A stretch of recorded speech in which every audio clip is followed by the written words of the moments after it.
Many people know Graham Stephan. He's a big YouTuber. You can see him right here. He's got millions of subscribers. I'm going to tell you today what he talks about that you should absolutely listen to, and what he talks about that might not be the best advice if you're looking for an early retirement. My name is Taublieb. I am a certified financial planner. I'm the host of the Early Retirement Podcast, and I'm the vice president here at Root Financial Partners. If you're looking to optimize your retirement and essentially understand how long you need to work until work is truly optional and you're doing it because you like doing it, not because you have to do it, you're in the right spot. And I invite you to subscribe if you're looking for guidance on investing and tax strategy and estate planning and wealth management and everything involved in that subject. Let's hop into today's video. Now, real quick, before we get into today's video, it's all for good fun, okay? I want to certainly be educating all of you so that you truly understand how you can get the most out of what you're working so hard for. Graham is a nice guy. I actually like a lot of his content, but there's certain things that I don't resonate with that I think many of you might be interested in hearing my thoughts on, which is why I'm making this video. So Graham, don't take any offense to this. How to retire in 10 years starting with $0. It's a nice topic, how to retire in 10 years starting with $0, but is it realistic that you could be 40, not have saved anything, and retire at 50? Yes, it's possible, but it's not by going and working a job and bringing in $100,000 a year and saving 15% like Dave Ramsey says. You're going to need to make a business and sell it and do really, really well. So sometimes my issue with some of these YouTubers, which I guess I'm on YouTube making videos, but I just don't view myself as a traditional YouTuber because I just don't feel I'm a natural like Graham is, which I'll give him credit for.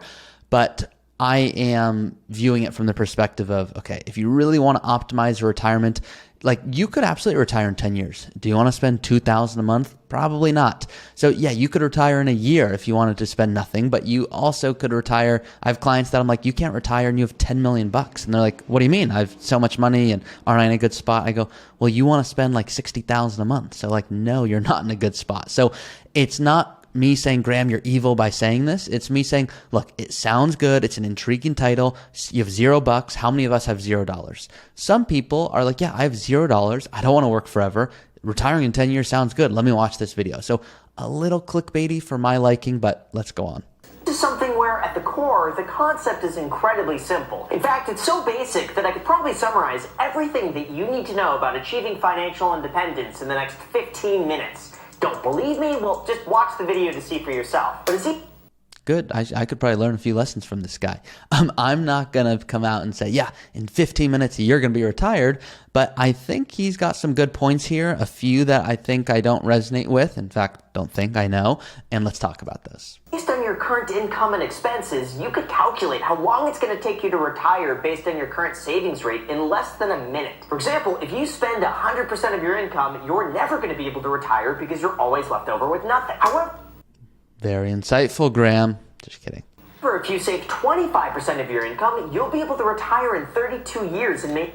I do have an issue with this. This is one of the things I have an issue with. Now, a lot of the things he says in a moment that I'll share, I do like, but this one I don't like. So it's essentially him saying, if you have a savings rate of 25%, but he's skipping so many assumptions here. So what he does not spend a lot of time on in this video is he goes, if you save 25% of your income, you can retire in 32 years. Well, guess what happens if you increase your savings rate to 30% or 35% or 40%? Well, now you can retire in 12 years and now 10 years and then 8 years. The reality here is this is assuming they want to spend $52,500 a year.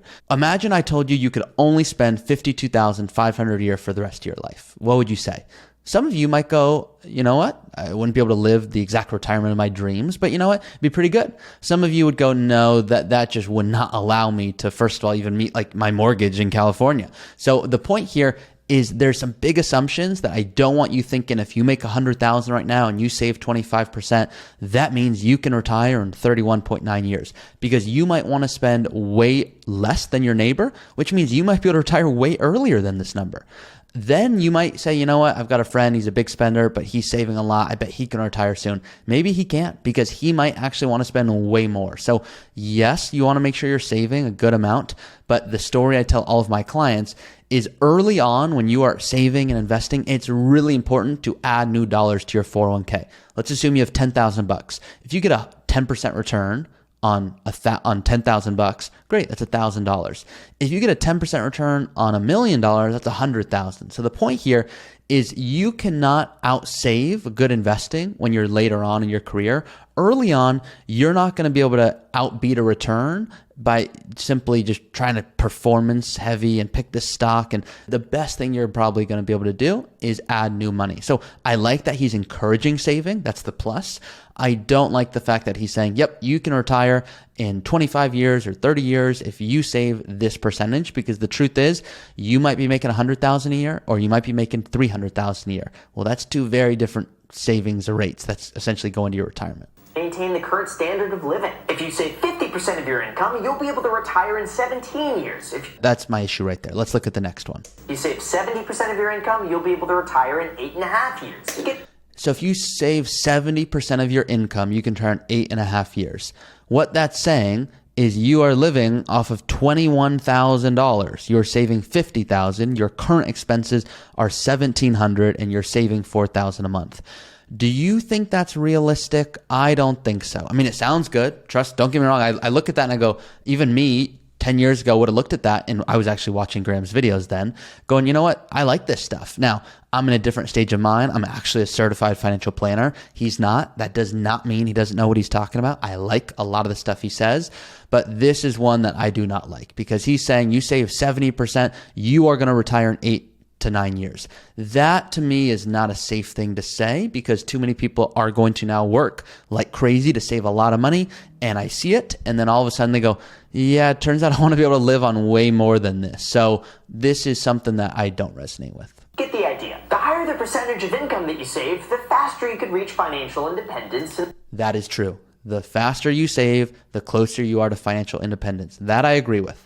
The faster you could do whatever you want. And when it comes to myself, even before I found out about early retirement and financial independence, I was naturally a saver and a very frugal person. I never saw the point of wasting money or buying things you don't need. And instead, I prefer the mobility of having my money invested in the event I would ever need it. There's a saying out there that's kind of basic, and I heard it a while ago, but it's so true. The rich stay rich by living like they're poor, and the poor stay poor by living like they're rich. So I did. Although, speaking of your expenses, that leads us to next, cutting back. For the sake of saving more money and moving...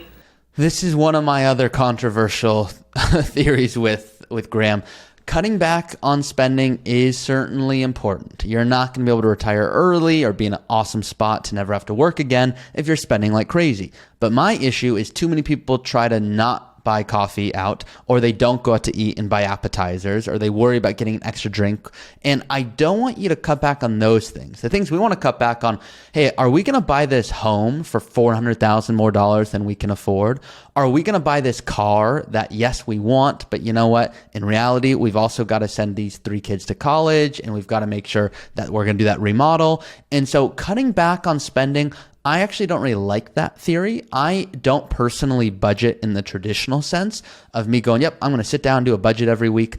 I believe in temperature check budgeting, which is essentially going, I want to automate your life. So I save a certain percentage to my investment accounts every single month. That's just going in there. I've got other stuff going to automatically pay for Wi-Fi and rent and you name it.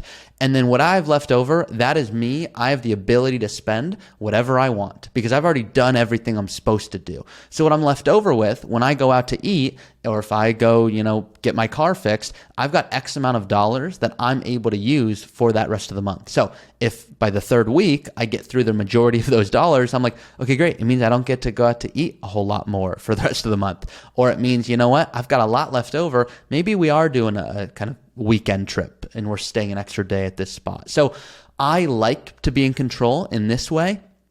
My issue with Graham is he'll say, don't buy coffee and don't do these things. And yes, it does add up. He's not wrong. But too many people sacrifice lifestyle today, which causes more burnout, when in reality, if you're actually living a life that you're really happy with, meaning you are paying for a personal trainer and you're actually going to the gym that you like going to or whatever it is. I personally pay for hot yoga. It's an expense a lot of people would not pay for. I don't need it. There's a sauna in my building. I could take a little yoga mat and go in there and there's not a teacher and I've got my phone that could teach me how to do it, but I don't want to. It's nice, disconnecting entirely from my phone. I like having the teacher instruct on, hey, these are cues that you should tilt your hips like this. And all of those little things give me an awesome experience. And then the rest of my day is amazing versus me trying to cut costs, use the sauna at this facility, and it's kind of weird. And what if someone else joins, like not joins into the sauna, to be clear, but not joins into the yoga, but goes into the sauna? That'd be weird. So I want to make sure that I am personally getting what I feel is the most out of my money, which is spending on things like crazy that I love, and then cutting on certainly things that I do not enjoy. Moving up your retirement timeline, especially in the next 10 years, you must do anything possible to save more money and live below your means. See, that I don't agree with. He's saying do anything possible to live below your means. I do agree with living below your means. Don't get me wrong. I don't believe in cutting all things possible. Graham will talk about why you should be giving to your family members, but not financially giving. Nothing wrong with that. I personally believe in more meaningful gifts. I'll often do crossword puzzles for my family and, do references to fun stuff that's happened over the years. But that's not me saying I'm not going to also get him a hoodie when I go to Italy or something like that, which he will often encourage not buying certain things for family members that they don't end up using. It's not him being wrong, just an opinion here. To me, it's cut back on things you don't really love and then spend religiously on things you really do love. And if that means you're working 3, 4, 5 more years until you're financially independent, you might go, that's good for me. You might go, you know what? No, I would way rather cut back expenses like crazy if it means I don't have to work 3 more years. It's not a right or wrong. It's just which resonates with you. It goes hand in hand with cutting back and saving, but most people don't realize just how much high interest rate credit card, medical debt, and student loans hold you back. He's exactly right. Credit card debt, medical loans, these things really do hold you back. In terms of debt, there's only 2 recommendations I ever have for debt. Number 1 is if you're going to go back to essentially get educated. I mean, if you're going to go to grad school or just any other profession, whether you're going to get a certificate or you're going to start a new profession and you're trying to educate yourself to make more earnings later in life, or it's just for more fulfillment, that's where I'll often recommend going into debt, because I call that good debt. Or if you're going to purchase a home, that's when it can make sense to get debt. Everything else, credit cards, yeah, if you're going to be responsible and you're going to pay it off every month and it's got cash back or travel rewards, I have no issue with it. I don't really believe in travel hacking. Yes, you can do it. Is it worth what I call your ROH, return on hassle? In my opinion, no. I'd rather spend time doing what I want to do, not trying to, purchase this credit card and then cancel it and make sure to do it at the right time. And I get these points and then I switch cards. That's just not something that's attractive to me. If it is to you, nothing wrong with that. But credit cards and medical loans and all these things, you want to avoid them. So, Graham, I agree. You might think that's the first time I agree with you, but it's not. Invest consistently long term. Just take a set percentage of your paycheck and throw it into the investments no matter what. Graham, we agree again. You're recommending setting up automatic investing. That is the biggest thing I tell people. You want to not think about it. There's no other way. You're a human. You're not a robot. It's weird if every single month you said, yep, I'm going to on purpose not pay myself and do fun stuff with what I just worked so hard for this month. That'd be weird. That goes against human nature. I like the fact that he's saying be consistent, set it up on an automatic schedule to different accounts, 401ks, Roth IRAs, HSAs. Love it. Now, here's the big one. What he's about to say is when you can retire and how much you essentially need, which a lot of you are interested in. I don't agree with what he's about to say, but let's listen to it first. 20 years old and you want to spend $50,000 a year in retirement by the age of 30, then you will need $1,650,000 invested. So what he's saying, let's go back to this page here. What he's saying is if you are 20 years old and you want to retire at 30, first of all, let's just think about this. Are you 20 wanting to retire at 30, or let's call it 50 years old right now, retiring at 60 with $0 saved, and you want to spend $50,000 a year? No, you're not going to spend $50,000 a year. You're going to spend way more than that. That's just the truth. My clients on average are spending between $8,000 and $12,000 a month. So the truth is you're going to want to spend way more than that, which does not make his example sound very good, because now we're looking at $3, $4, $5, $6, $7 million. So that's number one. Number two, if this person retires at 30 years old, are they going to do nothing the rest of their life? Are they going to bring in no more income? What are they going to do? The truth is most people don't just do nothing. They go, wow, good to know I don't need to work any longer. I'm now going to take a job that pays way less that I enjoy more. Or you know what? I'm going to start this other business and I don't know how it's going to do, but I'm going to try it. If it brings in something, great. If it doesn't, I'm going to be okay. This is just, it's a nice story that it's saying right here. But once just kind of financially, if we take 50,000 and divide it by 1.65, that's a 3% withdrawal rate, which a lot of you are going to go, well, that's pretty low. That's sustainable. Yes, it is if you want to spend 50,000 every single year, but there are not studies that show this income is going to last for 60 years or 70 years. What if this person lives to 95 and then and they determine between 45 and 60, they don't want to go back to work and they don't want to spend 50,000 a year. They now want to spend 100,000 a year. Well, guess what's going to happen? They're going to come to someone like me, a financial advisor, and go, you know what? I saved a good amount early on, but now I want to spend way more and I don't want to have to go back to work. And I'm going to have to say, too bad, because the truth is you're going to have to go back to work, especially what if markets are not doing well? This is not assuming a lot of things. What about extra healthcare costs until Medicare, which is from 30 to 65 in this case? There's a lot of stuff this misses out on. Now, Graham's doing a good job to inspire people to save and invest, which is why I like it, but it's not going deep enough. $50,000 invested. That works out to you needing to invest $93,000 a year and average an 8% return on your money in order to hit that goal. Can you save $93,000 a year? It's unrealistic, and he's painting a picture of if you can save $93,000 a year, hey, how about this? What about $400,000 a year? You'd be way closer. Hey, that'd be awesome, Graham. I don't know how I would do that. Unless I have some business that's going to do really well, that's just not realistic for me. What is realistic is I'm going to do the low cost passive index investing.